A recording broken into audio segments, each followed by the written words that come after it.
Hey y'all, Emily here from fairairmusic.com, and today let's talk about what type of microphone you should have for your home studio setup. Now this is going to be mostly for those who are just starting out in home recording, but it's never a bad thing to have a little refresher on microphones and talk about the newer ones that are available. Microphones capture our audio, so they're pretty important. Of course, you could be recording all virtual instruments, but if you're going to be recording any vocals whatsoever, you're going to need a microphone for that, and for any non-virtual instruments. With that being said, I want to go over the different types of microphones, because knowing those types can help you when deciding which microphone is best for you and your needs. Now there's 3 different types of microphones: condenser, dynamic, and ribbon. Now each of those can be small diaphragm, large diaphragm. There's also skinny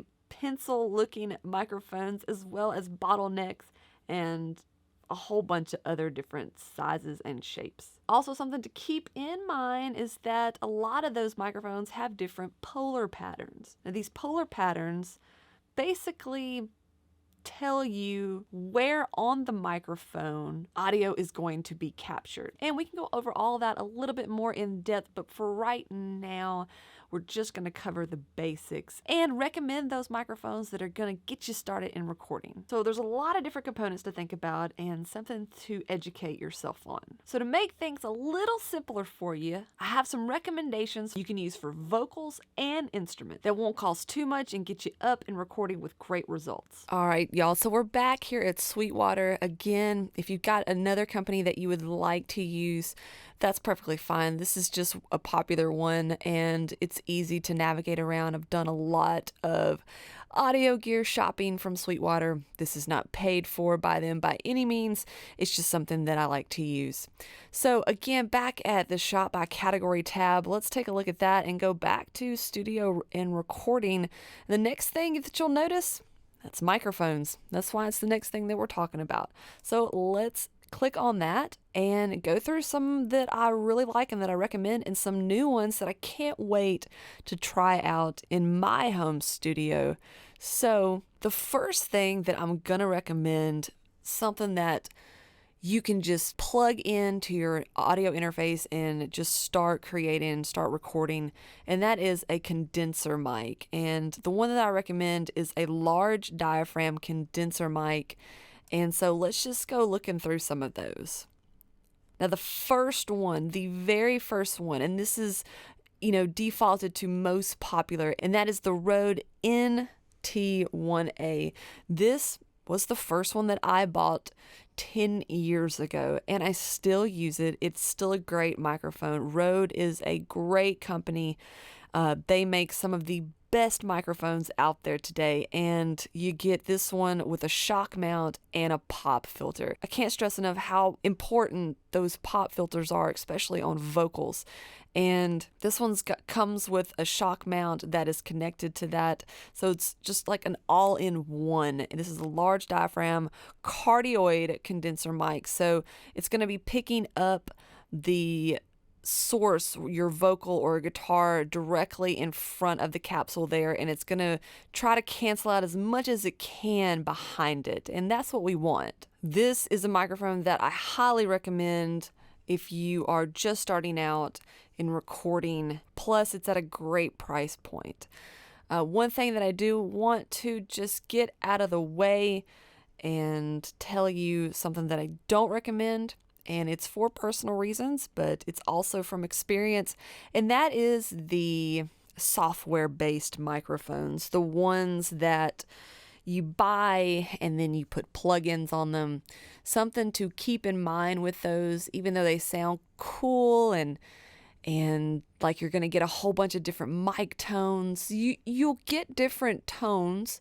I will say that you stick a plug-in on there and it's going to change the sound of it a little bit, but you're not actually recording that tone.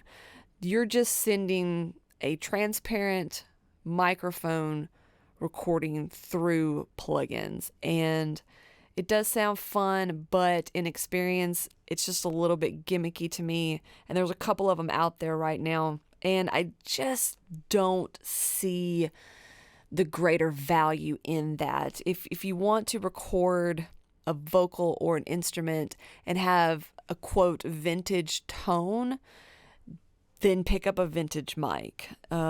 You're not getting a vintage tone. You're just sending it through a plugin. And if you want that, then you can just put a saturation plugin on there. I mean, it's as simple as that. And you're not spending, between $800 and $1,500. You can buy some pretty incredible mics for that amount of money anyways. Another one that I want to just quickly mention is this Audio Technica, this AT2020 cardioid. This is a medium diaphragm condenser mic. This is great too. If around $100 is all you have to spend starting out, this is one that I highly recommend. It's great sounding. It's been used over and over and over again in home recording environments, and as well as professional studios, commercial studios. They all have these mics. So a couple that I recommend off the bat for vocals, for an acoustic guitar, even set them up, on an open piano. Those will sound great. Something else that's kind of cool, like I was mentioning, if you want to go for a vintage sounding microphone, it is my recommendation, and you are completely free to disagree with this. But from experience and knowledge, I would rather go with something like this, like the Warm Audio. This is their version of a FET U47. It's a little bit smaller than the original U47, and that's probably why they call it Junior. But this sounds great and is super popular right now, and look at the price. You can't beat that. Now, of course, microphones just go up from there, but I want to move on and go back to a dynamic microphone, because that condenser mic, those two condenser mics that I told you about, those two condenser mics, that's something that's an all-in-one. You can record just about everything with that, even drum overheads. So let's take a look at the dynamic mics. Now, I want to just point this out of the way, because you know how I feel about Universal Audio products. I love them, and I cannot wait to try out this microphone. I will be getting that pretty soon as it comes out and is available. It probably will be available by the time that you're watching this, but this is something that is going to be similar to the SM7B, which is also highly recommended. If you're going to be recording something louder, loud rap vocals, something that's aggressive, electric guitar cabinets, or drums like snare, you're going to want to reach for a dynamic mic over a condenser mic. And as far as vocal goes, these are pretty nice. They're very popular, especially this SM7B. It's great for vocals, singing. A lot of podcasts are being used on that mic now. It's also been set up on guitars, electric guitar cabinets, and also, try this out. This is at a little bit better price range, so that's something else that we can consider now and recommend. But the number one dynamic mic that I'm going to recommend is the Shure SM57. This is a dynamic instrument mic, but go ahead, record your vocals if that's what you need. I've done it. It sounds great. A ton of vocals in the 80s were done with this. Also, this has been known to be the kick mic in a lot of Red Hot Chili Pepper recordings. So if you're just starting out, my two biggest recommendations for microphones is the Rode NT1A that comes with your shock mount and your pop filter. That is great on vocals and on any instruments, really. But if you need something else and you've got a little bit more aggressive tone, aggressive vocals or drums or electric guitars, then also pick up the SM57 dynamic microphone. It is a workhorse. Commercial studios have a whole cabinet of these things.